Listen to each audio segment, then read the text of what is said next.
Yeah, that's why I asked you if he took drugs, because it looked like he snapped at some point and went haywire. Luigi's former roommate went on Jesse Waters to discuss the sort of discrepancy between the person he knows and the person who committed this murder. Jay, did this guy do drugs? Absolutely none that I was aware of. We were roommates for about 6 months at Surf Break Co-Living, and the entire time that he lived at Surf Break, he was a great community member. He kind of followed by our values and our ethics to leave things better than you found them.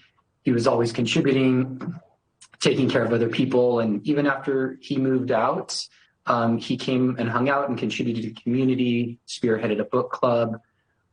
He and I became closer friends, working out, going to yoga classes, playing volleyball. He's the kind of guy who was doing his best to take care of himself, despite having some severe back pain and a severe issue. So he had the back pain, but was doing yoga and volleyball and messing around like that. Was this affecting his sex life? So he was athletic as long as he could be. I know there were days and perhaps even a week at a time where he was bedridden. So he was doing what he could when he could. I couldn't comment about his sex life or, any of our roommates' sex life, just out of respect for their privacy. I totally understand. So did he ever mention anything about the Unabomber or any other radical ideas? So I mentioned one of the great ways he contributed to the surf break community was by spearheading a book club. And he presented a bunch of interesting books to read. I think we started with Outliers by Malcolm Gladwell. And a few texts in, I actually proposed that we read, it's kind of half joke, but read the Unabomber manifesto. I always wanted to read it, but never got around to it. So that was my suggestion. We had a normal discussion, debate around it. Nothing that stood out at the time, no anger, no a special affinity towards it, just, thought-provoking discussion. You suggested reading Ted Kaczynski's book. Why? Why were you interested in that? I have an academic background, and I really enjoy reading just about anything, different perspectives, right, left, middle, progressive, things about ancients, the future, and wanted to understand a little bit more about what he wrote, why he wrote it, and maybe some historical context around that. Okay, there's a lot of academic books. That's just interesting that tickled your fancy. Did you turn him on to the Unabomber? It sounds like it. I wouldn't say I turned him on to it, but it was my selection for our book club. Okay, because the manifesto that we got our hands on cites that quite often.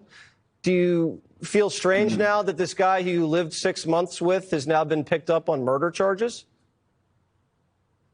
I feel strange because he was a great friend, and I would consider him, a close friend, and that somebody who would assassinate somebody is completely incompatible with the person that I lived with, the person that I cooked meals with, the person that, was part of book club and other activities with. It's like two completely different human beings.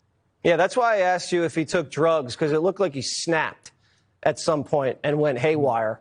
But we'll see how it shakes out. Okay, again, we will find out more about him, about his history, and everything else. The reason that I think these two stories are so connected is that there is a mental health problem in this country that is maybe partly because of prescription drugs, but it's also partly because so many people have been lied to by the media for so long. So many people have been taught all of the wrong things, taught that they are growing up in a country that is fundamentally evil, is founded on slavery, and that the world is going to end in 10 years because of climate change. And so much of that is connected to what I think now is happening in the country, where we're reversing some of those cultural trends. And that's actually exactly why, since the day after the election, I've been saying we are about to see an unbelievable booming renaissance in America, an 80s style revolution in America, revolution in the most positive sense.